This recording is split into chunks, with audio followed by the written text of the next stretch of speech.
శ్రీ దత్తపురాణం ద్వితీయ భాగం. సూత మహర్షి ఇలా చెప్తున్నాడు. శౌనకాది మునులారా, బ్రహ్మ కలిపురుషుడికి చెప్తున్న దీపక వేదధర్మల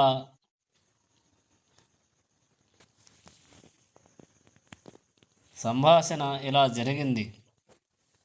అంతా కులంకషంగా చెప్తాను, ఆలకించండి. వేదధర్ముడు చెప్పిన యదు అవధూత సంభాషణ విన్న దీపకుడు శ్రద్ధగా విని పులకరించిపోయి ఆనందంతో, గురుత్తమా, నీ పాదపద్మములను సేవించుకునే భాగ్యం నాకు దొరికింది. నేను ధన్యుణ్ణి. నన్ను కన్న తల్లిదండ్రులు ధన్యులు. ప్రహ్లాద అజగర సంభాషణ, యదు అవధూత సంభాషణలు రెండు అత్యంత మనోహరాలు, నిగురురర్ధ ప్రబోధాలు అయిన తనని తనివి తీరలేదు. ఇంకా దత్త మహిమల్ని వినాలని, తెలుసుకోవాలనే కుతూహలం నా మనస్సున తొందర పెడుతుంది. దయచేసి మిగతా దత్తకథలు కూడా చెప్పి నన్ను తరింపజేయండి. నా జన్మ చరితార్థం చేసుకుంటాను. దప్పికతో ఉన్నవాడు మధుర పానీయాలు ఆశించినట్లు నేను దత్త కథామృతాన్ని యాచిస్తున్నాను, అనుగ్రహించు అన్నాడు. నాయనా దీపక, ఈ దత్త కథల వల్ల నీకు ఇంత ప్రీతి కలగడం నిజంగా నీ అదృష్టం. జనన మరణాలతో సంబంధం లేని ముక్తి నీకు లభించును. దత్త కథలలో అద్భుతమైన సుమతి వృత్తాంతం ఉంది, చెబుతాను విను. సుమతి వృత్తాంతం. అనగనగా ఆర్యావర్తంలో ఒక పల్లెటూరు. ఆ ఊళ్ళో ఒక బ్రాహ్మణుడు, వేదాంగ పారంగతుడు. అతడు సర్వ సద్గుణ సంపన్నుడు, సర్వసౌమ్యుడు, శాంత స్వభావి, ధర్మపత్ని సమేతుడై యజ్ఞయాగాది క్రతువులను నిర్వహిస్తూ ఆచరిస్తూ ఉండేవాడు.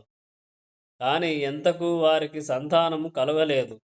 ఇంకా మన బ్రతుకులు ఇంతే, ఈ తనువు ఇలా రాలిపోవలసిందే అని దిగులు చెందుతున్న నడి వయసులో వారి కలలు ఫలించి ఆమె కడుపు పండింది. 10 నెలలు మోసి పండంటి మగబిడ్డను ప్రసవించింది. బంగారు మేని ఛాయతో, దివ్య తేజస్సుతో సౌందర్య రాశిలా ఉన్నాడు. బిడ్డడు రోజులు గడుస్తున్న కొద్దీ బిడ్డడు అంధుడని, చెవిటివాడని, మూగవాడని ఆ తల్లిదండ్రులు గుర్తించి బోరున విలపించారు. అవిటివాడైతేనేమి, కొడుకు పుట్టాడు అంతే చాలు అనుకుని గుండెలు రాయి చేసుకొని బ్రతుకుతున్నారు. అల్లారు ముద్దుగా బిడ్డడికి పెంచుకుంటున్నారు. సుమతి అని నామకరణం చేసి సంబరపడ్డారు. ఏనాటికైనా అతడు ఆరోగ్యవంతుడవుతాడని ఆశతో జీవితం గడుపుతున్నారు. కానీ అది అడియాసే అయ్యింది. ఏ చైతన్యం లేని జడ పదార్థంలా సుమతి ఎదుగుతున్నాడు. 8 ఏళ్ళు వచ్చాయి. వయస్సు తగిన బుద్ధి వికసించలేదు. కానీ ముఖ పర్చస్సు మాత్రం అద్భుతంగా ఉండేది. ఉపనయనం చేసి కనీసం గాయత్రినైనా జపిస్తే ఫలితం కలుగుతుందని తండ్రి ఆశపడి ముహూర్తం ఏర్పాటు చేసి ఒడుగు జరిపించారు. చెవిలో గాయత్రి మంత్రం జపించాడు. విన్న అలికిడి ఆ బిడ్డ ముఖంలో కనిపించలేదు. తండ్రి గాంభీర్యం అంతా సడలిపోయింది. అయ్యో నాయనా, ఇంత జడుడుగా ఉన్నావేరా అంటూ బిడ్డని గుండెలకు హత్తుకొని బోరున విలపించాడు. బిడ్డలు లేనంతకాలం అదొక్కటి దిగులు. ఇప్పుడు నిన్ను పెంచి పెద్ద చేయటం అనుక్షణం మాకు అగ్ని పరీక్ష అంటూ దుఃఖించాడు. ఏ జన్మలో ఏ పాపం చేశానో ఇలాంటి బిడ్డని భగవంతుడు అనుగ్రహించాడని, ఇది ఒక పరీక్షే అని ఆ దంపతులు ఒకరినొకరు ఓదార్చుకొని దుఃఖిస్తున్నారు. ఓ రోజు సాయంకాలం సంధ్యను ఉపాసింపజేసి 9 ఏళ్ల సుమతిని ఒళ్ళో కూర్చోబెట్టుకొని తనయ ఉపనయనం చేశాను. వేదాధ్యయనానికి నీకు వయసు వచ్చింది, గురుకులంలో వేస్తాను, గురుసేవ చేస్తూ చదువుకో, బాగా వివేకం సంపాదించు, వయస్సు వచ్చాక వేదాధ్యాయం అయ్యాక అనువైన బంధం చూసి నీకు వివాహం జరిపిస్తాను. గృహస్థాశ్రమం ధర్మబద్ధంగా నడిపి సత్పుత్రులను పొంది వారికి నీ బాధ్యతలు నెరవేర్చి వానప్రస్థాశ్రమం స్వీకరించి ఆ తరువాత అనుబంధాలన్నీ తెంపుకొని సన్యాసం పుచ్చుకో. ఆ దీక్షతో నీకు ముక్తి లభిస్తుంది. సుమతి అంతా శ్రద్ధగా వింటున్నాడు. అతడికి అన్నీ తెలుస్తున్నాయి అనే భ్రమలో పాపం ఆ పిచ్చి తండ్రి ఇంతటి బోధ చేస్తున్నాడు. సుమతి మాత్రం ఉలకలేదు, పలకలేదు. అసలు అతనికి వినిపించిందో లేదో కూడా తెలియదు. తన పుత్ర వ్యామోహానికి తానే దిగులుపడి కళ్ళల్లో నీళ్లు ఉక్కుకున్నాడు. పాపం ప్రతిరోజు ఈ తంతు ఇలా జరుగుతూనే ఉంది. ఒకనాటి మధ్యాహ్నం సమయాన సుమతి హఠాత్తుగా మాట్లాడాడు. తనను తానే నమ్మలేనంతగా చకితుడై వింటున్నాడు తండ్రి. తండ్రి, మీరంటున్న వేదాలు, శాస్త్రాలు, కళలు, వాక్యాలు ఇవి అన్నీ నేను ఎన్నోసార్లు అభ్యసించాను. ఇవి ఏమీ నాకు కొత్త కాదు. గ్రుడ్డి, మూగ, చెవుడు, జడుడు అనుకున్న కొడుకు ఇలా మాట్లాడటమేమిటి అని ఆశ్చర్యపోతున్నారు కదా. ఇందులో ఆశ్చర్యం ఏమీ లేదు. నా కథ చెబుతాను విను. ఇంతవరకు నేను కొన్ని వేల జన్మలు ఎత్తాను. అవన్నీ నా కళ్ళ ఎదుట బొమ్మలులాగా కదులుతున్నాయి. ప్రతి జన్మలో జరిగిన ప్రతి విషయం నాకు జ్ఞాపకం ఉంది.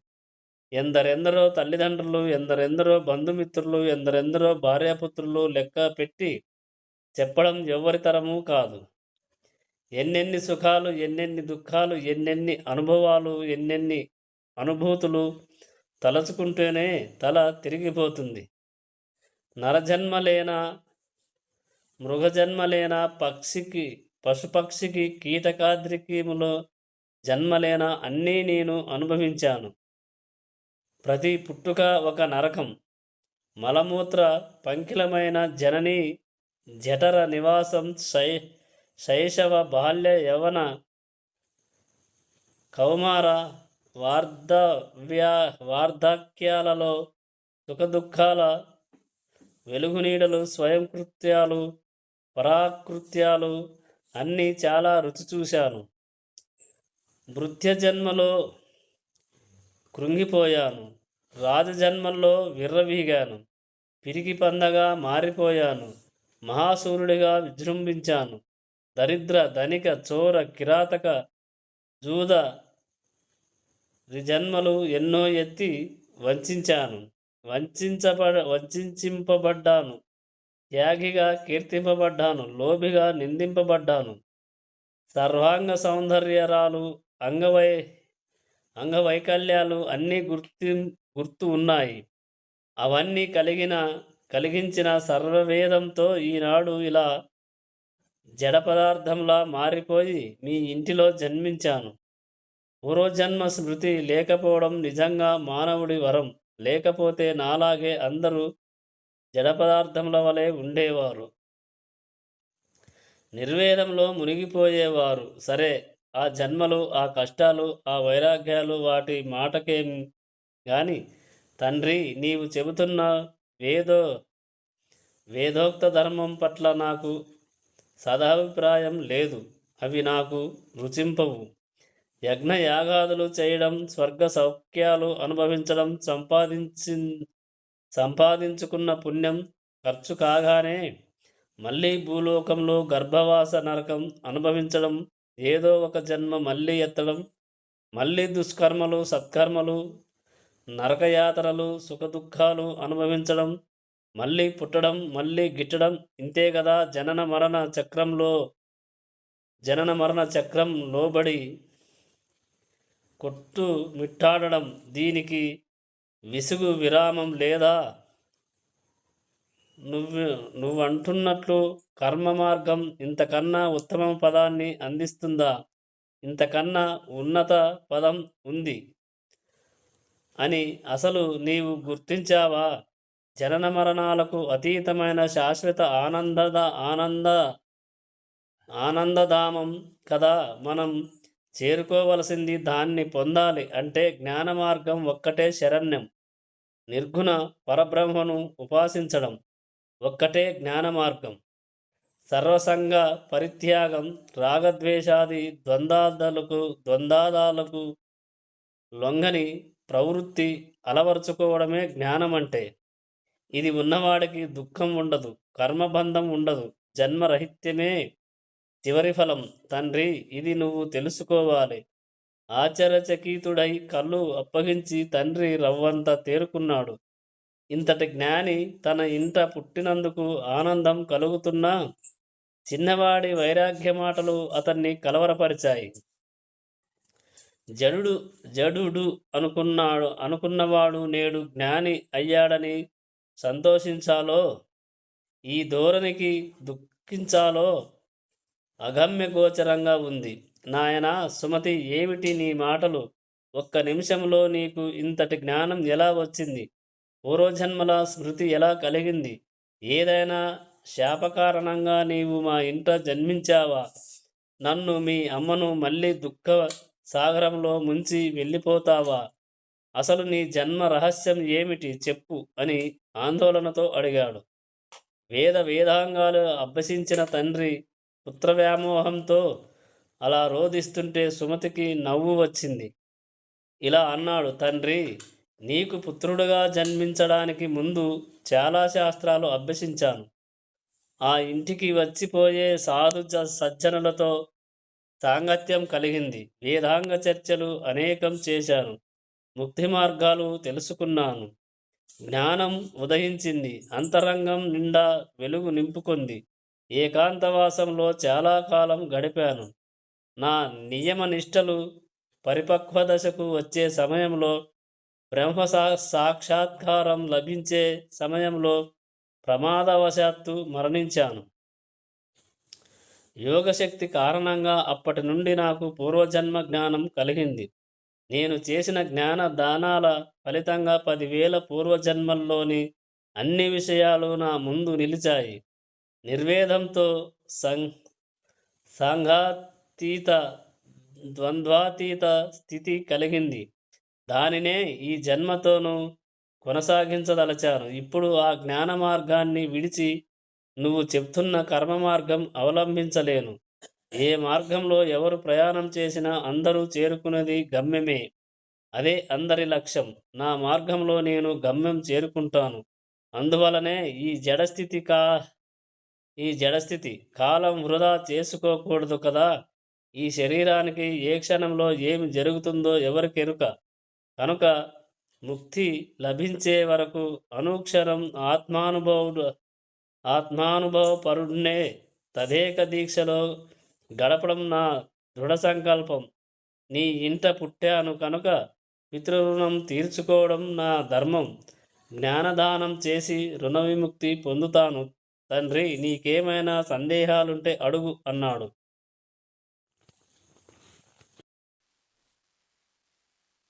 కిందటి క్షణం వరకు జడుడుగా ఉండి ఇప్పుడు ఇంతటి జ్ఞానిగా ప్రసంగిస్తున్న కొడుకు ఆ తండ్రి కంటికి మహాయోగీశ్వరుడిలా కనిపించాడు. హిమాలయ శిఖరంలా గోచరించాడు. సుమతికి తాను పెట్టిన పేరు సార్థకమైందని సంబరపడ్డాడు. కుమారా, నాయనా, ఇంతకీ ఇప్పుడు నా కర్తవ్యం ఏమిటి చెప్పు. నేను ఈ జన్మ పరంపరలో ఇలా మునిగి తేలవలసిందేనా? దీనికి విముక్తి ఏమిటి? దయచేసి తెలియచెప్పు. కన్న కొడుకుతో మాట్లాడుతున్నానన్న చనువు, మహాజ్ఞానితో మాట్లాడుతున్నానన్న బెరుకు తండ్రి స్వరంలో వినిపించాయి. సుమతి ముసిముసి నవ్వులు నవ్వుకుంటూ తండ్రితో ఇలా అన్నాడు. తండ్రి, నా మాటల మీద నీకు నిజంగా గురి కుదిరింది కదా? అయితే చెబుతాను విను. ఈ సంసారము నిస్సారమని ముందు నువ్వు గ్రహించు. ఆ తర్వాత ఆలస్యం చేయకుండా గృహస్థాశ్రమం వదిలి వాన వానప్రస్థతం స్వీకరించి వానప్రస్థం స్వీకరించి అమ్మతో సహా అడవులకు వెళ్ళి భగవద్ధ్యానం చేసుకుంటూ నిస్సంగత్వం అలవరుచుకో. ఆ పైన సన్యాసం స్వీకరించు. క్షేత్రజ్ఞ విలువలను గుర్తించు. ద్వంద్వ ప్రవృత్తిని జయించు. ఏకాంతవాసంతో యోగాభ్యాసంతో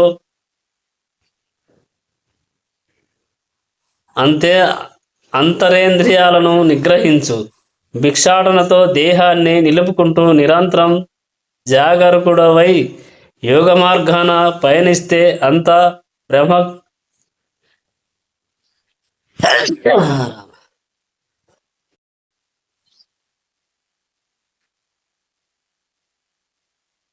క్షేత్రజ్ఞ విలువలను గుర్తించు. ద్వంద్వ ప్రవృత్తిని జయించు. ఏకాంతవాసంతో యోగాభ్యాసంతో అంతేంద్రియాలను నిగ్రహించు. భిక్షాటనతో దేహాన్ని నిలుపుకుంటూ నిరంతరం జాగరుడవై యోగ మార్గాన పయనిస్తే ఆత్మ బ్రహ్మైక్యానుసంధానం చెందుతుంది.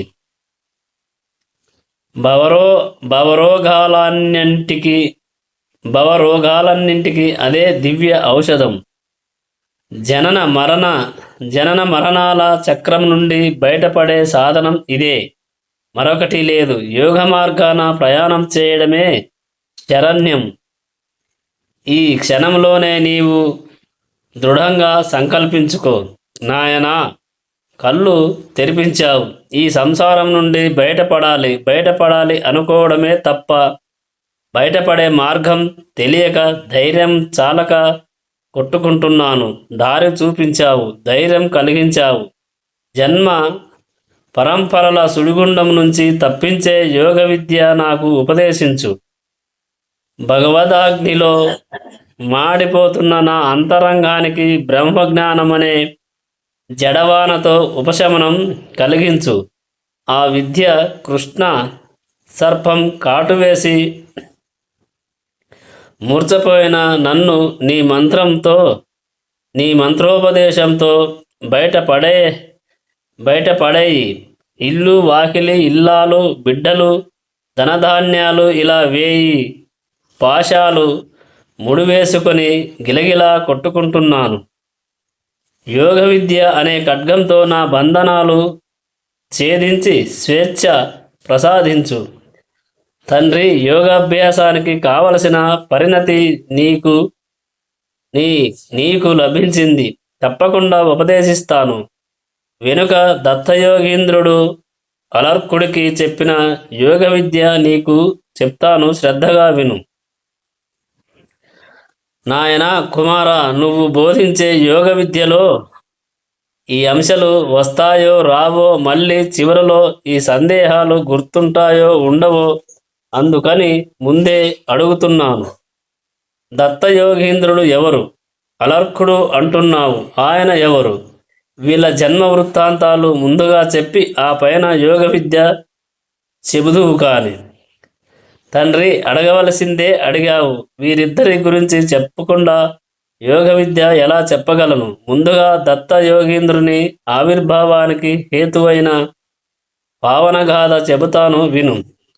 సుమతి కౌశికుల వృత్తాంతం. ప్రతిష్టానురూపంలో కౌశికుడు అనే బ్రాహ్మణుడు ఉండేవాడు. అతని భార్య పేరు సుమతి. పేరుకు తగిన గుణవతి, మహాపతివ్రత. కొంతకాలంగా వాళ్ళిద్దరి యొక్క సంసారం అన్యోన్యంగా సాగింది. ఉన్నట్టుండి కౌశికుడికి ఏ పూర్వజన్మ పాపమో కుష్ఠిరోగం సోకింది. రోజులు గడుస్తున్న కొద్దీ రోగం ముదిరి తనవంతా తనువంతా చీము నెత్తురు కారుతుంటే సుమతి మనస్సులో కూడా ఏవంగించుకోకుండా అతని శరీరాన్ని నీటితో కడిగి మెత్తని గుడ్డలతో వత్తి వైద్యులిచ్చిన తైలములను మృదువుగా రాస్తూ ఉండేది. ఔషధాలను సమయానికి అందిస్తూ ఉండేది. మలమూత్రాలను ఎత్తిపోయడం, కంపు కొట్టే గుడ్డలు ఉతికి ఆరవేయడం, దగ్గరగా కూర్చుని వింజామరతో విసరడం, కాళ్ళు పట్టడం, మంచిగా చెప్పి ఇంత తినిపించడం ఒకటేమిటి, సకలోపచారాలు విసుగు విరామం లేకుండా చేసేది. రోగం తగ్గుముఖం పడుతుందని, తొందరలోనే నయం అవుతుందని ధైర్యం నూరిపోసేది. అయితే రోగబాధతో ఉన్న కౌశికుడు మాత్రం ఆమెపై అనుక్షణం మండిపడుతుండేవాడు. అయిన దానికి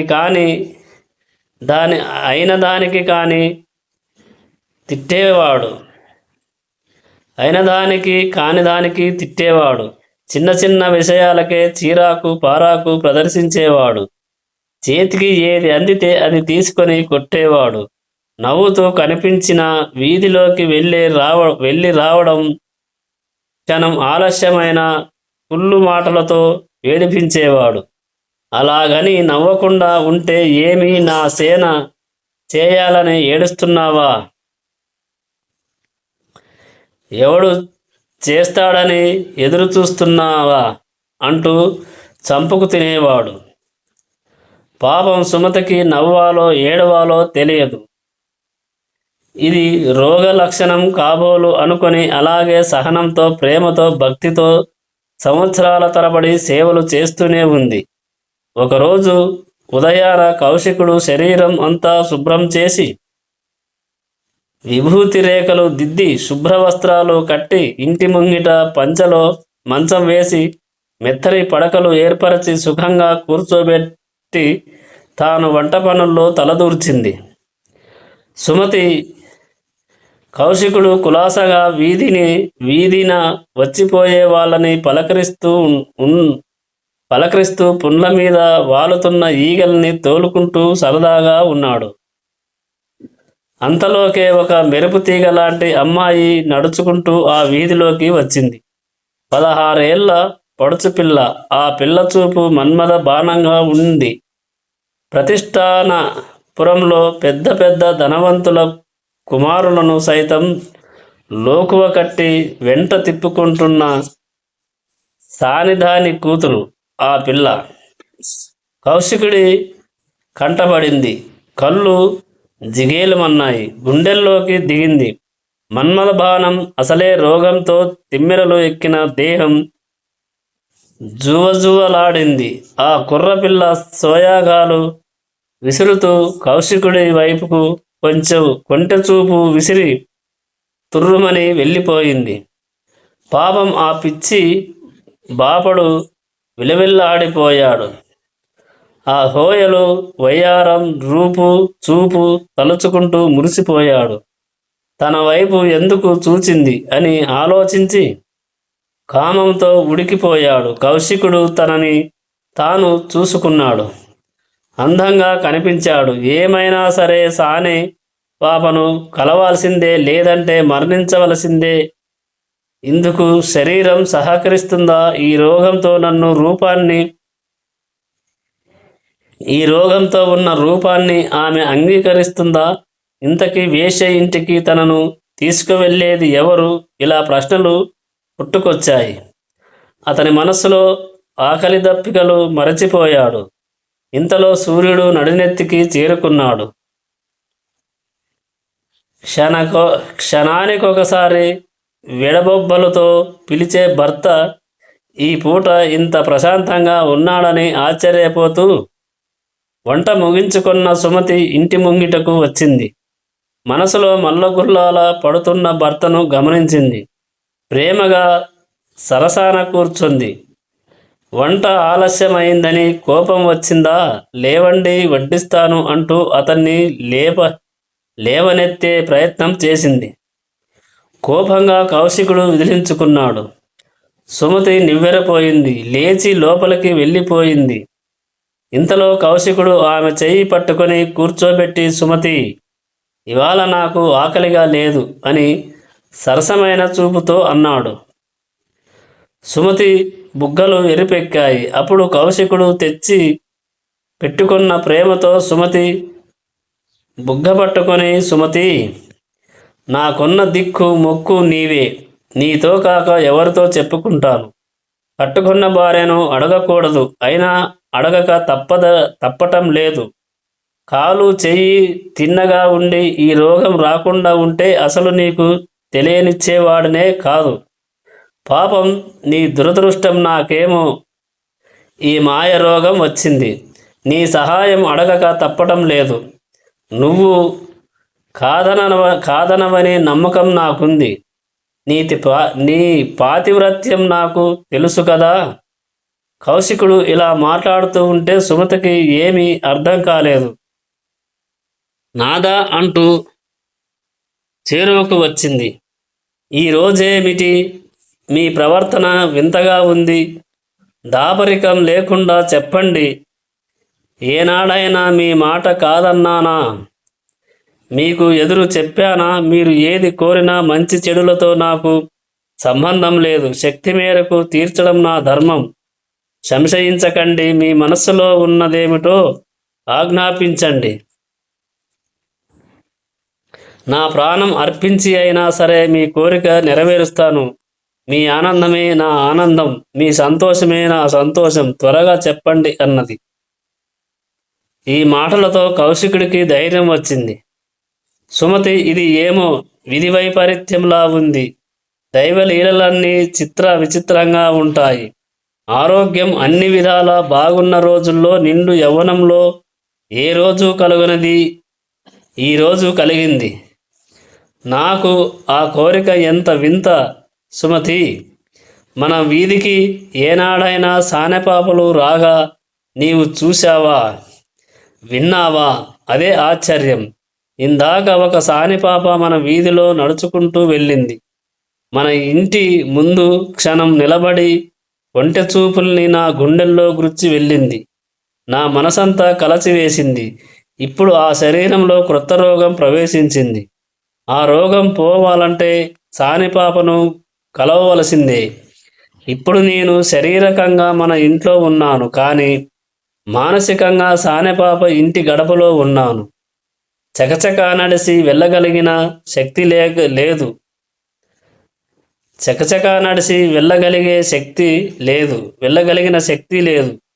మాయరోగం నా కాళ్ళు చేతులు తినేసింది అంటూ దుఃఖపదనంతో చెప్పాడు. నాథా, ఇంత చిన్న పనికి హైరాణ పడతారెందుకు? నేను ఏమనుకుంటానో అనే చింత వదిలేయండి. నేను మీ కోరికకై జీవిస్తున్న వ్యక్తిని. మీ ముఖంలో ఇలాంటి కాంతి తేజస్సు నేను చూసి ఎన్నాళ్ళయిందో. మీ ఆనందం కన్నా నాకు ఏం కావాలి? దానికోసం నేను ఏం చేయమన్నా చేస్తాను. కాళ్ళు చేతులు ఆడటం లేదని, నడవలేనని బాధపడకండి. నేను తీసుకువెళతాను. భుజాలపై కూర్చోబెట్టుకుని మీకు ఏ శ్రమ కలగకుండా హాయిగా తీసుకువెళతాను.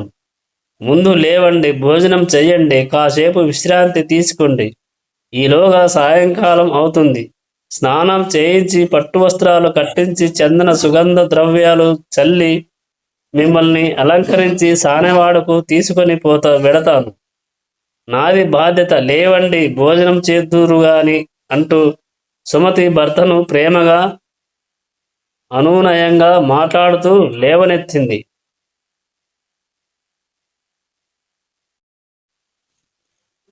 కౌశికునకు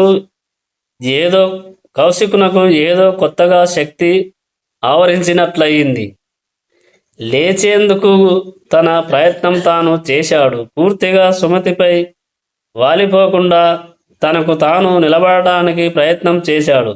సుమతి, ఒక చేత్తో నిన్ను పట్టుకుంటాను, ఒక చేత్తో గోడ పట్టుకుంటాను. ఈ సా ఈ ఈ పోటీ ఆసరా నాకు చాలు. ఏదో కొత్త శక్తి ఆవరించింది నన్ను. నెమ్మదిగా వస్తాను, నన్ను తొందర పెట్టకు అని తన ప్రయత్నం తాను చేశాడు. చిన్నగా నడుచుకుంటూ వంటగదిలోకి వెళ్ళాడు. సుమతి కాళ్ళు కడిగి తుడిచి పీట వేసి కూర్చోబెట్టింది.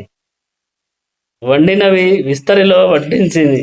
ముద్దలు చేసి పెడుతూ ప్రేమగా తినిపించింది. ఆనందంలో మాట్లాడబోయిన కౌశికుడికి పొలమారింది. దగ్గు వచ్చింది. సుమతి కంగారుతో అతని మాడుపై చిన్నగా తడుతూ నెమ్మదిగా తినండి, ఇంకా చీకటి పడటానికి చాలా సమయం ఉంది అంటూ అతని చేత మంచినీళ్లు త్రాగించింది. కౌశికుడు కళ్ళల్లో నీళ్లు తిరిగాయి. కంఠాన్ని సవరించి సర్దుకున్నాడు. సుమతి ముఖంలో చిరునవ్వు మెరిసింది. మరోవైపు తిరిగి ఎడమ చేత్తో పెరుగు అందుకొని అతనికి వడ్డిస్తూ అతన్ని కవ్వించాలని, బహుశా సానెపాప మిమ్మల్ని తలుచుకుంటుందేమో అంది. కౌశికుడి ముఖంలో సిగ్గు ఉదయించింది. సుమతి, నేను చాలా సిగ్గుపడుతున్నాను. జీవితంలో ఏనాడు కలగని కోరిక ఈనాడు కలిగింది. తప్పు అని నాకు అనిపిస్తుంది. అయినా మనస్సు నిగ్రహించుకోలేకపోతున్నాను. ఇది దైవలీల అనుకుంటాను. ఏమి జరగనున్నదో తెలియడం లేదు. అన్నింటిలోకి బాధిస్తున్న విషయం, ఏ యుగంలో ఎంతటి నీచుడు చెయ్యని పని నేను చేస్తున్నాను. సానెవాడకు తీసుకువెళ్ళమని కట్టుకున్న ఇల్లాలని అడగడం ఎంత నీచం, దారుణం అని అంటూ కౌశికుడు దుఃఖంతో ఉండగా తెరలుగా దగ్గు వచ్చి గొంతులో మెతుకులు అడ్డం పడ్డాయి. ఉక్కిరి బిక్కిరి అయ్యాడు. దగ్గుతో పాపం సుమతి కంగారు పడి భయపడి పూరడిల్లండి అంటూ మంచినీళ్లు అందించింది. ముక్కు మూతి తుడిచింది. చేతులు కడిగి కాళ్ళను తడిచేత్తో తుడిచింది. కౌశికుడు కొద్దిగా తేరుకున్నా ఇంకా బాధపడుతూనే ఉన్నాడు. అప్పుడు సుమతి అతని దగ్గరగా వచ్చి కూర్చొని, నాదా, మీరు ఇంతగా బాధపడవలసిన పని లేదు. సానెవాడకు మీరు తీసుకెళ్ళమని నన్ను అడిగారా? లేదు, నా అంతట నేను అన్నాను. మరి సిగ్గుపడటం ఎందుకు? బాధపడటం ఎందుకు?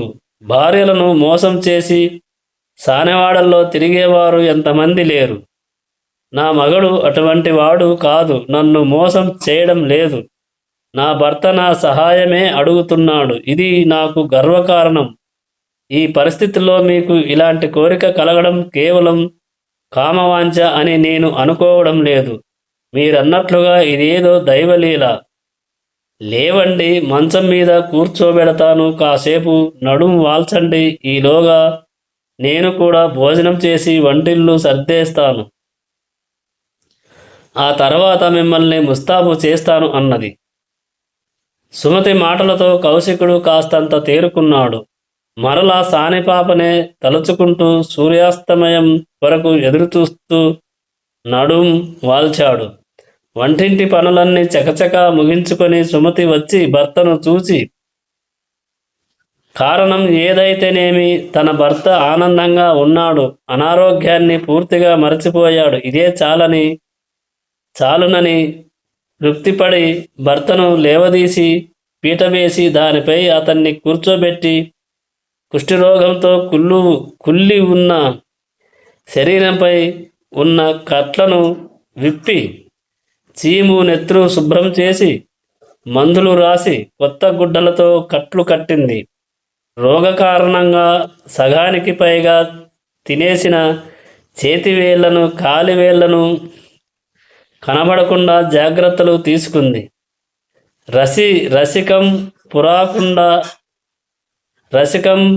రసికంపు రాకుండా పరిమళ ద్రవ్యాలు శరీరమంతా పులిమింది. నొసట విభూతి కుంకుమ దిద్దింది. పట్టు పంచ కట్టించింది. పట్టు శాలువ 2 భుజాల నిండుగా కప్పి అటూ ఇటూ అందంగా వ్రేలాడేటట్లుగా సర్దింది. మల్లెల దండలు మెడలో చేతిమణి కట్టులకు అలంకరించింది. గుండెల మీద, భుజాల మీద మంచి గంధం రాసింది. కౌశికుడు పెళ్లి కొడుకులా తయారయ్యాడు. నీళ్లు నిండిన కాళ్ళతో సుమతి కళ్ళల్లోకి చూచి, సుమతి, ఉదయం కనిపించింది సానెపాప. సూర్యుడు అస్తమిస్తున్నా నన్ను వదలడం లేదు. హృదయంలో హత్తుకొనిపోయింది. ఆ సానెపాప చూసిన చూపు ఆమెను పొందలేకపోతే నేను బ్రతకలేను అన్నాడు. సుమతి హఠాత్తుగా ఏదో జ్ఞాపకం వచ్చినట్లు ఇంట్లోకి వెళ్ళి అద్దం తెచ్చి భర్తకు చూపించింది. మందగించిన చూపుతో కౌశికుడు అద్దంలో తన బింబాన్ని చూసి మురిసిపోయాడు. వేశ్యలకు బంగారం ప్రాణమంటారు కనుక తన మెడలో ఉన్న కాసుల హారాన్ని తీసి భర్త మెడలో వేసింది. నాదా, సూర్యాస్తమయం అవుతుంది, ఇంకా బయలుదేరుదాం. వేశ్యవాటిక మనింటికి చాలా దూరం, మధ్యలో శ్మశానం దాటాలి, బయలుదేరుదాం అని కొంగు బిగించి కొంత ధనాన్ని మూట కట్టుకొని మంచానికి చెరువులో నేల మీద కూర్చుంది. కౌశికుడు మంచం మీద నుండి ముందుకు జరిగి ఆమె మెడకు అటూ ఇటూ కాళ్ళు వేసి సర్దుకొని కూర్చున్నాడు. పూతగా ఆమె శిరస్సును పట్టుకున్నాడు. నేలకు చేతులు ఆనించి సుమతి అతి ప్రయత్నం మీద లేచింది. భర్త కాళ్ళను చేతులతో అదిమి పట్టుకొని బరువుగా అడుగులు వేస్తూ బయలుదేరింది. దారిలో కనిపించిన వారందరినీ కౌశికుడు సరదాగా పలకరిస్తున్నాడు, వింతగా ఇకిలిస్తున్నాడు. చూసిన వాళ్ళంతా ఇతనికి పిచ్చి పట్టిందేమో అనుకున్నారు. తెలిసిన వాళ్ళు, ఏమోయ్ కౌశిక, ఎందాక అంటే మాత్రం సమాధానం చెప్పకుండా దాటివేస్తున్నాడు. సుమతి మాత్రం ఇక్కడికే వ్యహాలికి అని అంటోంది. ఇంతలో చీకట్లు కమ్ముకున్నాయి. ఊరు దాటి శ్మశానంలోకి అడుగు పెట్టారు. కౌశికుడిలో ఉత్సాహం రెట్టింపు అయి గుర్రం మీద స్వారీ చేస్తున్నట్లుగా కాళ్ళు అటూ ఇటూ ఆడిస్తూ వెకిలిగా వింతగా ప్రవర్తిస్తున్నాడు. అడ్డంగా వచ్చిన చెట్ల కొమ్మలను, రెమ్మలను, లతలను కాళ్ళతో చేతులతో ఆడిస్తూ ఉన్నాడు. తలకు తగిలే చెట్లు కొమ్మల నుండి తప్పించుకుంటున్నాడు. గర్వంగా నవ్వుకుంటున్నాడు. పై బరువుల కదలికలతో సుమతి కాళ్ళు తడబడుతున్నాయి. అప్పుడప్పుడు తూలి పడబోతుంది. చెట్ల కొమ్మలు గీసుకుంటున్నా, కాళ్ళ క్రింద ముళ్ళు రాళ్ళు ఉన్నా లెక్క చేయకుండా నడుస్తుంది సుమతి. ఎటు చూసినా కారు చీకటి, ఏనాడు చూసి ఎరగని ప్రాంతం, దారి ఎటో తెలియని స్థితి. అడుగుదామంటే ఎవరూ కనిపించడం లేదు. అయినా నడుస్తుంది. ఇంతలో చంపేశావురా నీచుడా అంటూ మూలుగులాంటి కేక వినిపించింది. భారంగా ఆ మాట వినిపించింది. సుమతి నివ్వెరపోయింది. ఎవరిది అంటూ ఆ మూలుగు వినిపించిన వైపుకు చూసింది. చేరువలోనే మానవ శరీరం కొరత వేయబడి కొన ఊపిరితో కొట్టుమిట్లాడుతున్న వ్యక్తి కనబడ్డాడు. చీకట్లో ఎవరో పోల్చుకోలేకపోయింది. సుమతి, ఎవరు స్వామి తమరు అంది భయంగా. నన్నే గుర్తుపట్టలేకపోయావా? నేను మాండవ్య మహర్షిని. ఈ దేహం ఏలే మహారాజు గర్వాంధుడై నాకు చౌర్యం అంటగట్టి కొరత వేయించాడు. పరమాత్మని ధ్యానం చేసుకుంటూ ప్రాణాలు పోకడకు ఎదురు చూస్తున్నాను. నీ భుజాల మీద స్వారీ చేస్తున్న ఈ దుష్టుడు నా తలపై తన్నాడు. ప్రాణం జిల్లార్చుకుపోయింది. మహర్షి అనే మర్యాద లేదు, మనిషి అనే గౌరవం లేదు, చావుకు సిద్ధంగా ఉన్నాననే దయ లేదు. దీనికి వీడు శిక్ష అనుభవించవలసిందే. వీడు సూర్యోదయం అయ్యేలోగా మరణించవలసిందే. ఇది నా శాపం అన్నాడు. పాపం సుమతి నిలువున వణికిపోయింది. మహర్షి మహర్షి అంటూ 2 చేతులు జోడించి కన్నీరు మున్నీరుగా విలపిస్తూ పాదాలపై పడి ప్రాధేయపడలేని స్థితిలో ఉన్నాను. నా భుజాలపై నున్నది ఎవరో కాదు, నా భర్త కౌశికుల వారు. మేము మీకు తెలియని వాళ్ళం కాదు. వీరి ఆరోగ్యం బాగున్న రోజుల్లో తమరికి నేను చాలా మార్లు అతిథి మర్యాదలు చేసుకున్నాను. ఇటీవలే ఈ రోగంతో ఈయన ఇలా ఉన్నారు. కుష్టి రోగంతో పరితపిస్తున్నారు. పాపం ఏమి చేస్తున్నారో వారికి తెలియడం లేదు. కాళ్ళు చేతులు తిమ్మిరిలెక్కి పాపం స్పర్శ జ్ఞానాన్ని కోల్పోయారు. వీరి చిన్న కోరిక తీర్చడానికి నేను భుజాల మీద మోసుకెళుతున్నాను. పాపం పొరపాటున వీరి కాళ్ళు మీ శిరస్సుకు తగిలింది. కళ్ళు కనిపించని చీకటి ఇది. తెలిసి చేసిన పొరపాటు కాదు, కావాలని చేసిన అవమానము కాదు. మిమ్మల్ని అర్చించి ఆశీస్సులు పొందవలసిన వాళ్ళం. తెలిసి అవమానిస్తామా? అవమానిస్తే మాకు ఒరిగేదేమిటి? మహర్షులు అనుగ్రహిస్తే మహారోగాలు సైతం ఉపశమింపజేసుకోవచ్చు. ఈ ఆశతో అర్చిస్తాము, కానీ అవమానిస్తామా? తెలియక జరిగిన ఈ తప్పు కాయండి. నా అవస్థ చూస్తున్నారు కదా. మూలిగే నక్క మీద పిడుగు పడ్డట్లుగా అయ్యింది. నా పరిస్థితి వైధవ్యం భరించలేను. దయచేసి శాపం ఉపహరించండి. ఆరోగ్యం కుదుటపడేటట్లు ఆశీర్వదించండి. జన్మలకు మీకు రుణపడి ఉంటాను అన్నది సుమతి. అప్పుడు మాండవ్యుడు బాధతో మూలిగాడు. అతని నోటి నుండి, చెవుల నుండి, ముక్కు నుండి రక్తం ధారలుగా కారుతూ, అతని భుజాల నుండి కారుతూ నేల మీద మడుగులు కట్టింది. మహర్షి, మీ పరిస్థితి దయనీయంగా ఉంది. చివరి దశలో ఉన్న మీకు ఏ ఉపకారం చేయలేకపోతున్నాం. ఇది గృహస్థాశ్రమానికి విరుద్ధం. ఇందుకు సిగ్గుపడుతున్నాను. నా భర్త ఈ నేల మీద దించలేను, దించి మళ్ళీ భుజాల మీద ఎత్తుకోలేను. అశక్తురాలిని, నన్ను క్షమించండి. మహారాజు గర్వాంధుడు. వాళ్ళకి చావులే కానీ కళ్ళు ఉండవు, వాళ్ళకి చెవులే కానీ కళ్ళు ఉండవు. సరే, కారణం ఏదైతేనేమి మీరు ఈ భవసాగరం నుంచి మరికొద్ది సేపట్లో విముక్తులు కాబోతున్నారు. యోగ విద్యా సారంగతులు మీరు అంతరాగ్నిని ప్రజ్వలింపజేసుకొని బ్రహ్మగ్రంథితో ముక్తి మార్గాన పయనించగలరు. ఉపాధి తాలూకు నశ్వరత్వం మీకు తెలియంది కాదు. ఈ సమయంలో నా భర్తను శపించి, అది రోగంతో ఉన్న బ్రాహ్మణుణ్ణి శపించి నా నొసట వైధవ్యాన్ని లిఖించడం భావ్యం కాదు.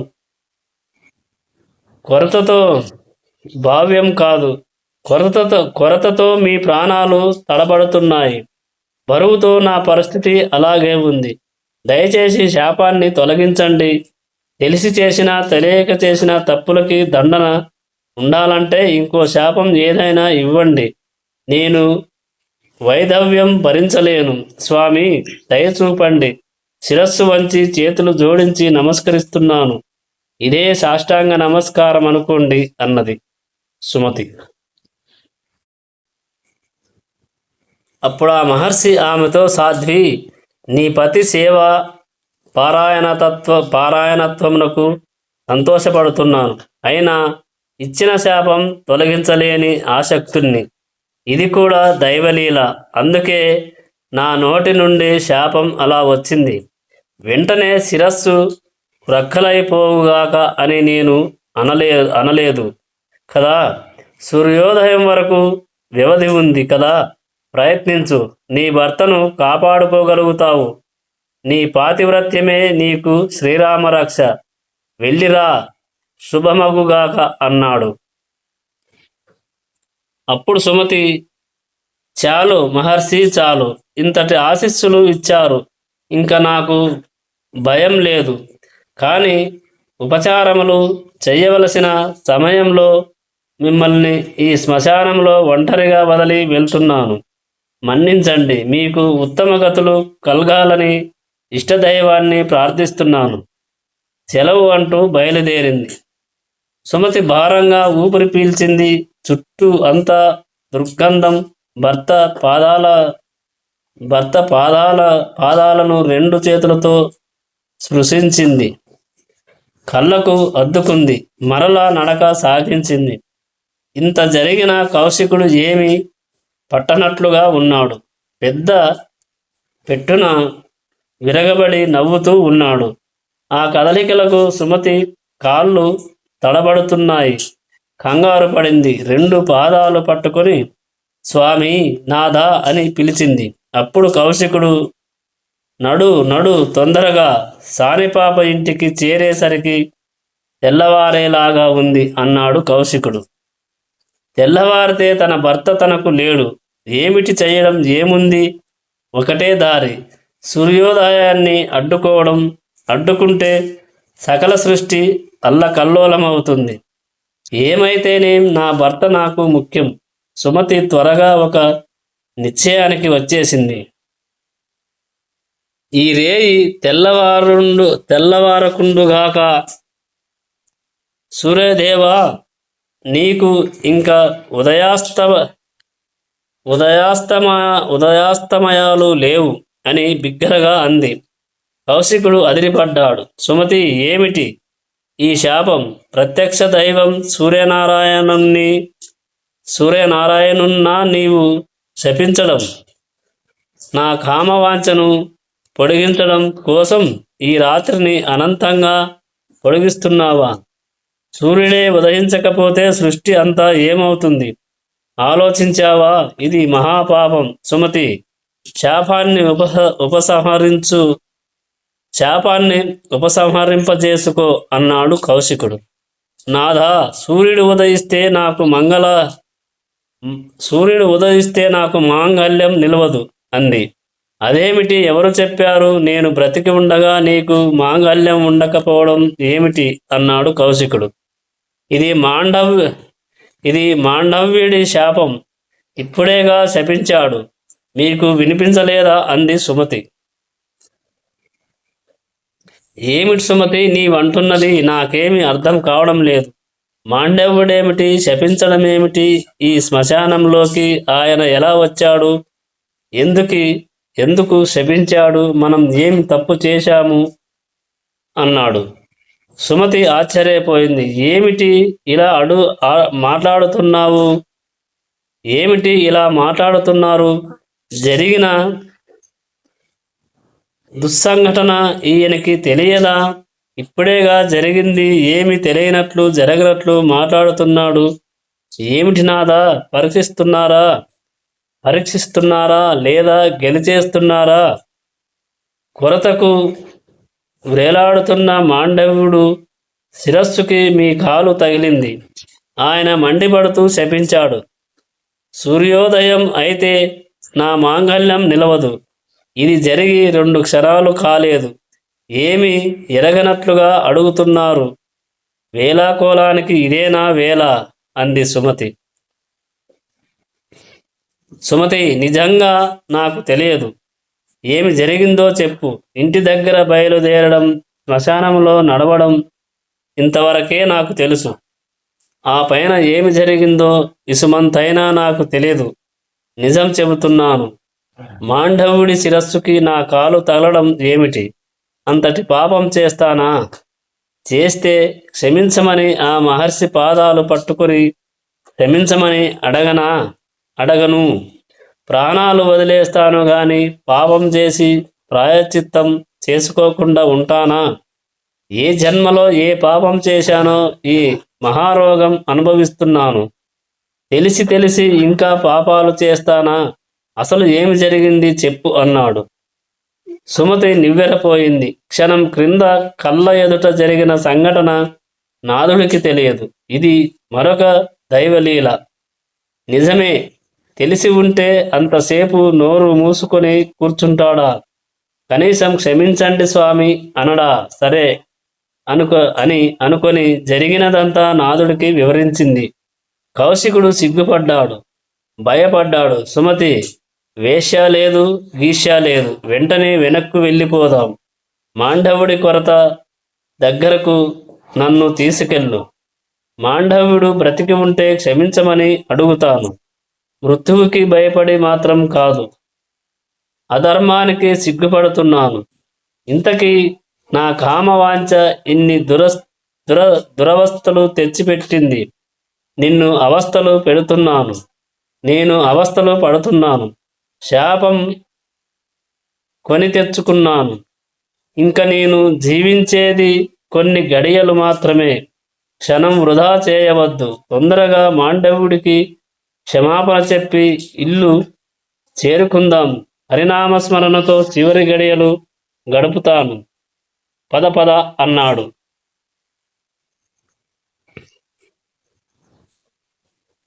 పాపం సుమతి వెనక్కు మళ్ళింది. పిచ్చి ఆవేశమేదో ఆమెను ఆవరించింది. త్వరగా నడిచింది. పరిచయం లేని ప్రదేశం, కారు చీకటి, దుర్గంధం, లోపల ఆందోళన. దారి తప్పింది.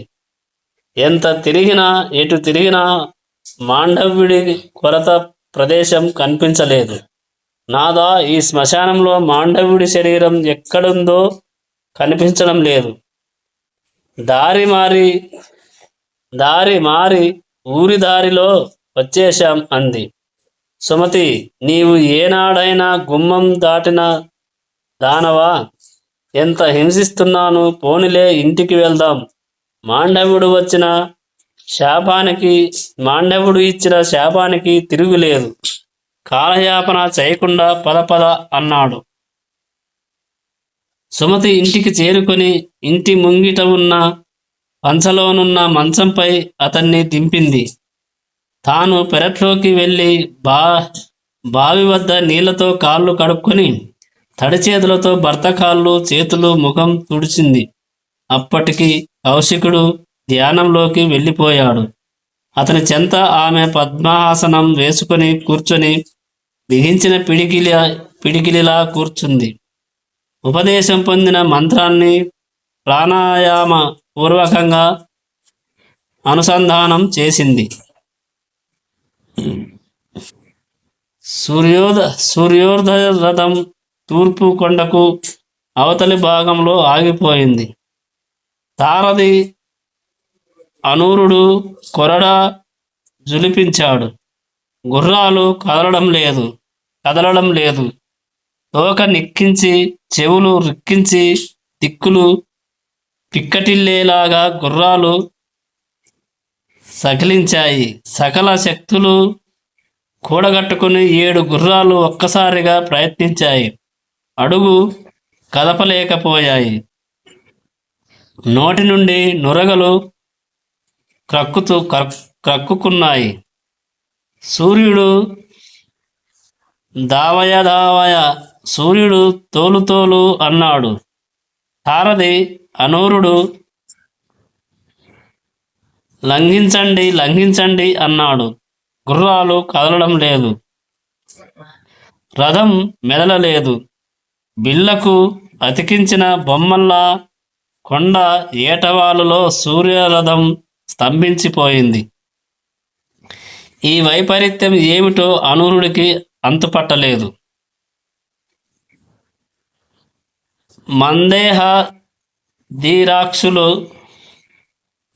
మందేహధీరాక్షులు సూర్యరథాన్ని చుట్టుముట్టారు. భీకర రూపములతో భయంకరంగా గర్జిస్తూ రథాన్ని పట్టుకోవడానికి సిద్ధంగా ఉన్నారు. సూర్యభగవానుడు దివ్యదృష్టితో చూచాడు. విషయం అర్థమైంది. సారథి అయిన అనూరునితో, అనూరా, ఇది పతివ్రత మహత్యం. సుమతి కరుణిస్తే తప్ప మన రథం కదలదు. గుర్రాలను విప్పి నీవు కూడా విశ్రాంతి తీసుకో. ఇది మనకు అయాచితంగా దొరికిన అవకాశం. విశ్రమించు. మన రథం కదలాలి. భూలోకంలో ఉషోదయం ఇవ్వాలి. నైష్టికులు ఆర్ఘ్యులు వదలాలి. అప్పటి వరకు ఈ మందేహాది రక్కసుల అలజడి తప్పదు.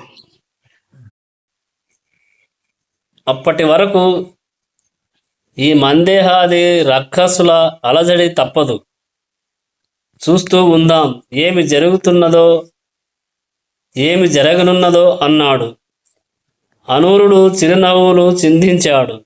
భూలోకంలో ప్రాణికోటి మేల్కొంది. ఇంకాసేపట్లో చీకట్లు తొలగిపోతాయని ఎదురు చూస్తూ ఉంది. సరోవరాలలో స్నానాలు చేసి నిలబడిన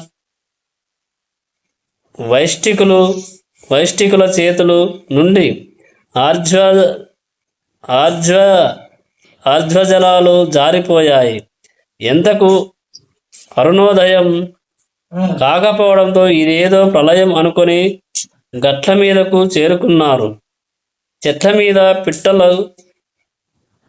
మీద పిట్టలు కువకువలు వినిపిస్తున్నాయే తప్ప ఏ పిట్ట గూడు వదిలి బయటకు రాలేదు. పువ్వులు రేకులు విప్పడం లేదు. పద్మాలలో తుమ్మెదలు గుంజుదామనుకుంటున్నాయి. పశువులు అంబా అంబా అంటూ అరుస్తున్నాయి. లేగదూడల ఆకలి అరుపులకు అవి మరింత గుంజుకుంటున్నాయి. కోడి కూసి జాము అయినా ఇంకా వెలుగు రేఖలు రాలేదు అని రైతులు విస్తుపోతున్నారు. పొలాలకు చేరేవారు దారిలో గుంపులుగా గుమిగూడి చర్చించుకుంటున్నారు. ముంగిళ్ళలో కల్లాపు జల్లిన ఇల్లహండ్రు ముగ్గు బుట్టలతో నిలబడి ఇంకా తెల్లవారలేదేమి అని పలకరించుకుంటున్నారు. గంటలు గడుస్తున్న కొద్దీ అందరిలో కలవరం పెరుగుతుంది. ఇంతలోకి ఎవరో గాలిలో పుకారు లేవదీశారు. ఇదేదో ప్రళయమట, ఇవాల్టితో ఇంకా సరి అంట అని ఊరూరా రకరకాల పుకార్లు లేవదీశారు. భూగోళం అంతా హాహాకారాలు చెలరేగాయి. మానవుల కన్నా దేవతలు మరింతగా కలవరపడ్డారు. సూర్యోదయం ఆగిపోతే కాలాన్ని కొలిచేదెలాగా?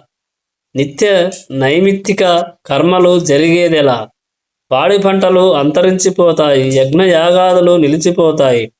ప్రజలకే కాదు, మనకు నైవేద్యములు అర్పించేవారు ఉండరు. ఇంతకీ ఈ విపరీతానికి కారణం ఏమిటి అని దేవతలందరూ దేవగురువైన బృహస్పతిని శరణు అన్నారు. ఆయన దివ్యదృష్టి సారించి కారణం చెప్పాడు. అయితే సుమతిని ప్రసన్నురాలిగా చేసుకోవడం ఎలాగా? మాండవ్య శాపాన్ని మళ్లించడం ఎలాగా? ఏమీ పాలుపోలేదు. బ్రహ్మ దగ్గరికి పరుగులు తీసి వెళ్ళారు. అప్పుడు బ్రహ్మ ఆలోచించి వారితో, ఇది ఒక పతివ్రత చేసిన ప్రతిజ్ఞ. తన భర్త ప్రాణాలు కాపాడుకునేందుకు సూర్యోదయాన్ని నిషేధించింది. ఆమె పాతివ్రత్యం ముందు మన శక్తి యుక్తులు సరిపోవు. మరొక పతివ్రత ఎవరైనా పూనుకోవాలి. అత్రి మహర్షి భార్య అనసూయాదేవి మహాప్రతివ్రత మా తల్లి కరుణామయి. అందరూ వెళ్ళి శరణు వేడండి. లోకహితం కోరి ఉపకారం చెయ్యమని అర్థించండి. సుమతికి వచ్చిన ఆపదను తీర్చి ప్రతిజ్ఞను మళ్లించగల సమర్థురాలు. ప్రయత్నించండి అన్నాడు బ్రహ్మ. దేవతలందరూ హుటాహుటిన అత్రి మహర్షి ఆశ్రమం చేరుకున్నారు. అనసూయాదేవి పాదములకు సాష్టాంగ నమస్కారములు చేశారు. లోకానికి వచ్చిన ఉపద్రవాన్ని తొలగించమని వేడుకున్నారు. అంతా విని ఆ తల్లి గంభీర వదనంతో నిశ్శబ్దంగా తల ఊపి తమ వర్ణశాలలోనికి వెళ్ళిపోయింది. ఇంద్రాది దేవతలు అవాక్కయ్యారు. ఆశ్రమంలో అల్లంత దూరాన ఒక గున్నమామిడి చెట్టు కింద జపం చేసుకుంటున్న అత్రి మహర్షిని చేరుకున్నారు. మీరే కాపాడాలని ప్రాధేయపడ్డారు. సూర్యోదయం కాకపోతే జరిగే ప్రమాదాలన్నీ ఆయక ఆయనకు ఏకరువు పెట్టారు. బ్రహ్మదేవుని ఆజ్ఞతో బ్రహ్మదేవుని ఆజ్ఞతోనే ఇలా వచ్చామని విన్నవించారు. అనసూయమ్మ అంతా విని లోపలికి వెళ్ళిపోయింది. మాకు భయంగా ఉంది, రక్షించు మహర్షి అంటూ దేవతలంతా మూకుమ్మడిగా కాళ్ళ మీద పడ్డారు. అత్రిముని చిన్నగా నవ్వి అనసూయాదేవిని పిలిచాడు. లోకోపకారం కొరకు దేవతలంతా ప్రాధేయపడుతున్నారు. ఒక్కసారి వెళ్ళి సుమతితో మాట్లాడమని అన్నాడు. ఆ అనసూయ ఆ అనుమతి కోసమే ఎదురు చూస్తున్నట్లుగా సరే అంది. పతిపాదాలకు నమస్కరించి ఆకాశ మార్గాన దేవతలంతా వెంటరాగా బయలుదేరింది. సుమతి ఇంటి ముందు నిలిచి ఇంటి ముంగిట పంచలో ధ్యాన నిష్టలో నిమగ్నమై ఉన్న దంపతులను చూసింది. దేవతలందరినీ దూరంగా ఉండమని తానొక్కతే శబ్దం చేయకుండా వెళ్ళి సుమతి ముందు కూర్చుంది. మంచం మీద కుష్ఠిరోగ పీడితుడైన కౌశికుడు ధ్యాన సమాధి నిష్టలో ఉన్నాడు. పాదముల చెంత పద్మాసనంలో సుమతి తల మీద చేయి వేసి ప్రేమగా నిమిరింది. అనసూయమ్మ ఉపాస్య దేవత ముగ్గురమ్మల మూలపుటమ్మ అనుగ్రహించి సహస్రార కమలంలో కరుణారస వృష్టి కురిపించిన అనుభూతి కలిగింది సుమతికి. ధ్యాన సమాధి నుండి బయటపడాలంటే ఇంతకు ముందు ఎంతో కష్టపడవలసి వచ్చేది. ఇప్పుడేమో సడలింపు తానంత తానుగా కలిగింది. కన్నులు విప్పారాయి. ముంగిట అమోఘ తేజస్సు ఏమిటి? పొరపాటున సూర్యోదయం కాలేదు కదా? క్షణకాలం సుమతిలో చైతన్యం నిలిచిపోయింది. కాదు, ఇది సూర్యకాంతి కాదు, అలాగని చంద్రతాపం కాదు. కన్నులకు కనిపించని కాంతి ఆధ్యాత్మిక సాధనలో అనుభవం ఉన్నవారికి మాత్రమే తెలిసేది. పాతివ్రత్యం అనుగ్రహించిన వెలుగు సుమతి పోల్చుకుంది. మరోసారి మృదువుగా తల నిమిరింది. అనసూయాదేవి సుమతి కళ్ళల్లో నీళ్లు తిరిగాయి. ఆ ప్రయత్నంగా చేతులు జోడించి నమస్కరిస్తూ అమ్మా, ఒడిలో వాలి అమ్మ అంటూ బావురుమంది.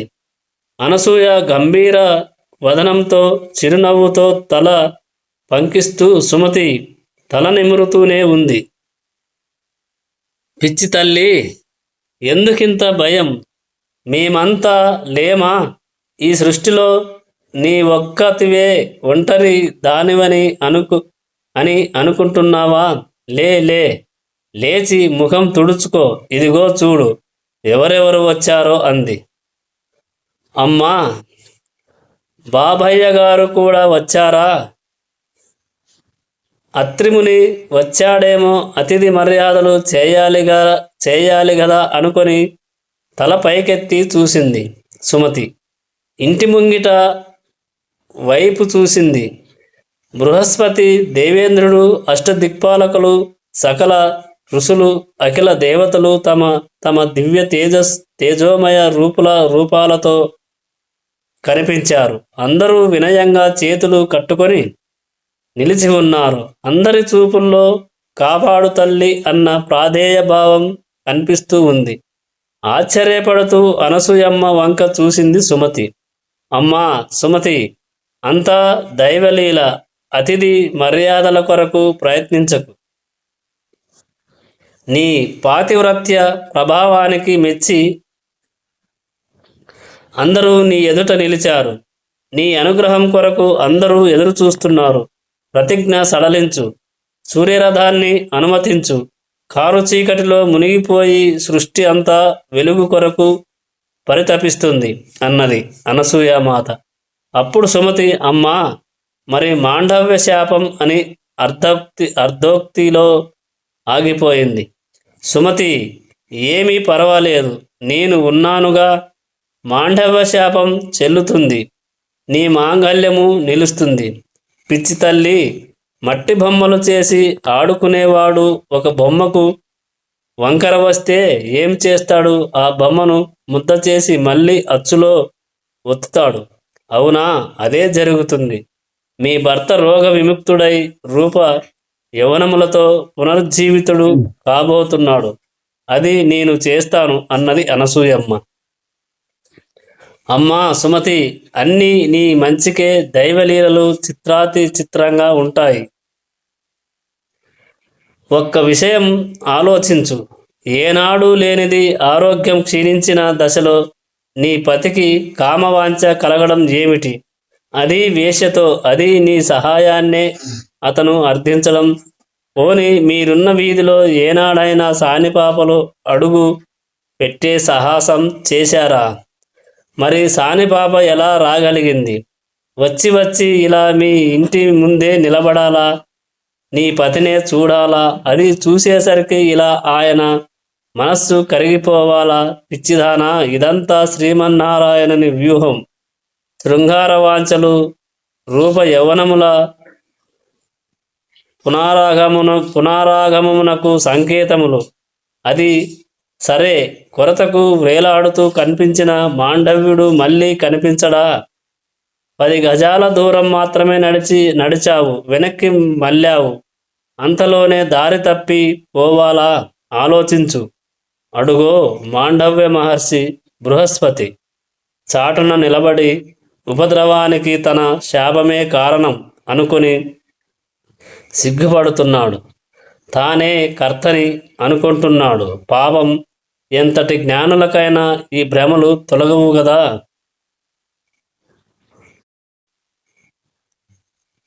నీ భర్తకు రోగానుభవకాలం అయిపోయింది. పూర్వజన్మల పాప విధులు కరిగిపోయాయి. ఇప్పుడు రోగ విముక్తుడు కావాలి. అందుకొరకు విధి పన్నిన వ్యూహం ఇది. ఇందులో ఆ సానిపిల్ల, ఈ మాండవ్యుడు పరికరాలు మాత్రమే. తల్లిగా నా మాట విశ్వసించు. నీ పాతివ్రత్యం లోకానికి వెల్లడి అయ్యింది. నీకు పతి సేవ పారాయణత్వం లభించింది. ఇన్నాళ్ళు రోగిష్టి భర్తతో నానా అవస్థలు పడ్డావు. ఇక నుండి నీ జీవితంలో అంతా పండువెన్నెలే. లేచి సూర్యరథానికి అనుమతి ప్రసాదించు. నా తపస్సు ధారపోసి అయినా నీ మాంగల్యాన్ని నిలబెడతాను. ధ్యాననిష్టలో ఉన్న నీ భర్త నిద్ర నుండి మేల్కొన్నట్లుగా సంపూర్ణ ఆయురారోగ్యాలతో దివ్య తేజస్సుతో సుందర రూపంతో లేచి కూర్చుంటాడు అన్నది అనసూయ సాధ్వి. సుమతి సరేనని ఊపిరి బిగించి కళ్ళు మూసుకొని సూర్యుణ్ణి ధ్యానించింది. సూర్యగమనంపై విధించిన ఆంక్ష సడలించింది. సూర్యరథం కదిలింది. తూర్పు దిక్కున వెలుగురేఖలు మెల్లమెల్లగా విచ్చుకుంటున్నాయి. సృష్టి అంతా క్రమక్రమంగా చైతన్యం పుంజుకుంది.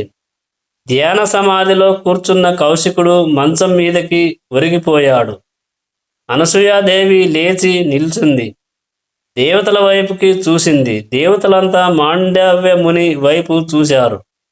ఆయన తల పంకించాడు. యమధర్మరాజు 2 అడుగులు ముందుకు వేసి తన అభయహస్తం చూపించాడు. అనసూయాదేవి కౌశికుడి శరీరాన్ని 2 చేతులతో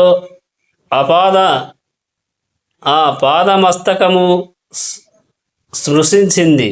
అప్పుడు అనసూయమ్మ గంభీర వదనంతో ఇలా అంది. రూపశీల వాక్కు అలంకారములతో నేను పరపురుషుణ్ణి, భర్త భర్తర్భ సమానుడుగా చూడాని దానినే అయితే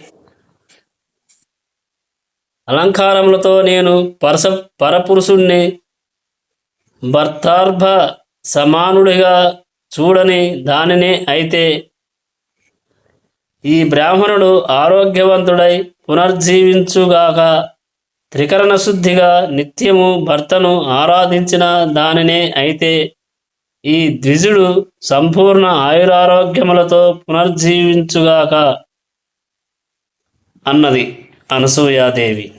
కౌశికుడు కళ్ళు తెరిచాడు. ఎదురుగా అనసూయమ్మ కనిపించింది.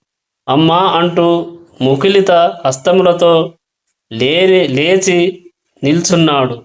కళ్ళు మూసుకొని కూర్చొని ఉన్న సుమతికి భర్త గొంతు వినిపించింది.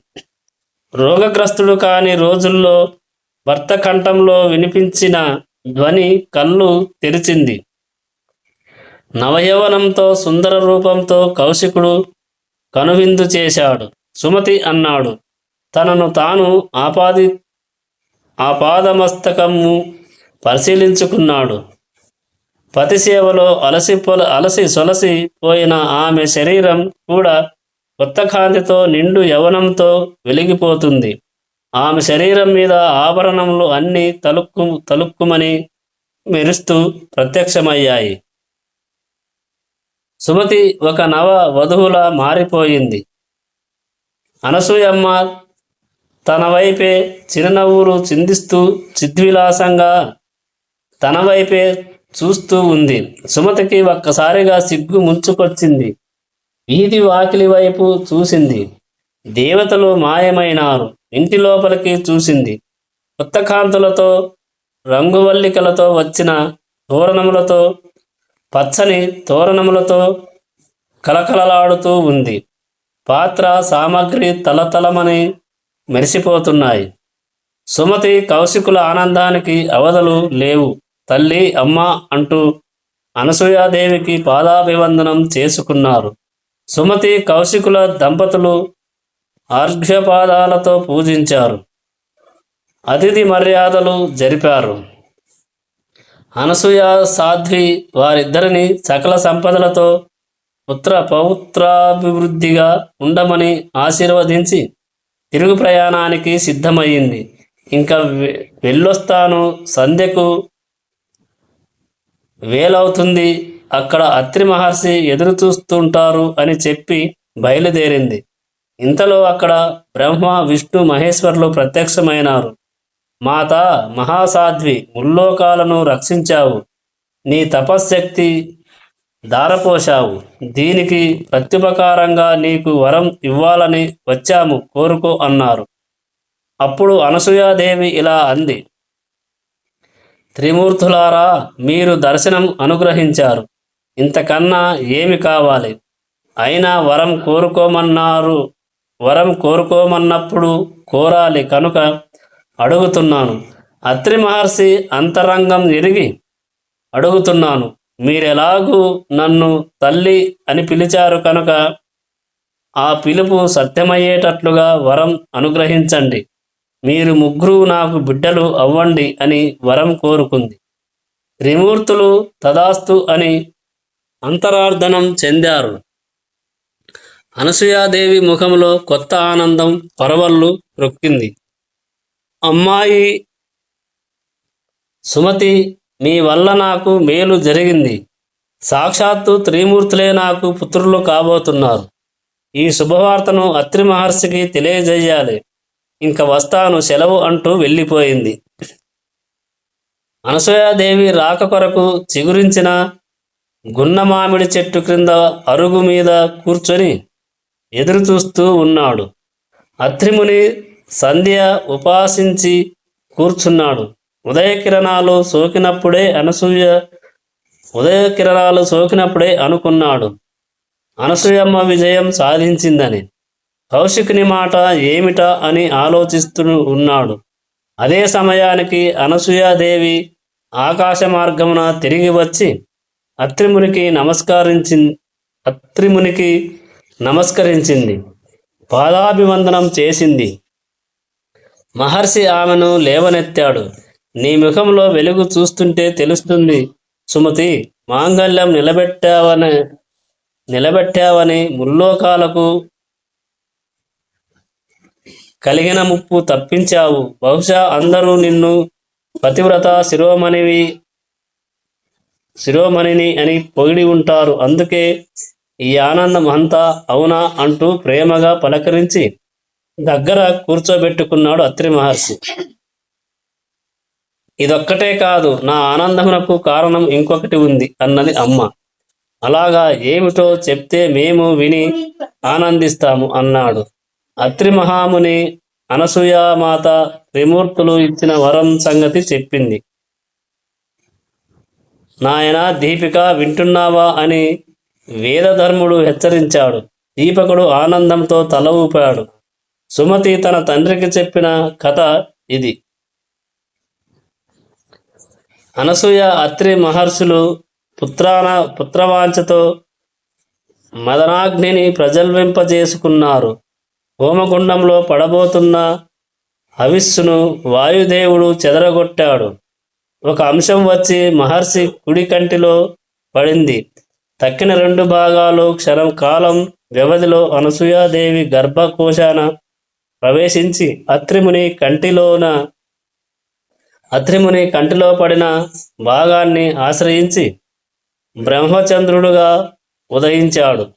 అనసూయ సాధ్వి గర్భంలోకి ప్రవేశించిన ద్వితీయాంశను ఆశ్రయించి పురుషోత్తముడు దత్తాత్రేయుడుగా ఆవిర్భవించాడు. తృతీయాంశం రూపాన్ని ధరిస్తూ ఉండగా హైహాయుడు అనే రాజు అడ్డగించాడు. ఇది గ్రహించిన రుద్రుడు ఆ భాగాన్ని ఆశ్రయించి 7 రోజులు గర్భవాసం చేసి తమోగుణాన్ని ప్రధానుడై దుర్వాసుడుగా జన్మించాడు. ఓం నమో దత్తాత్రేయ నమః.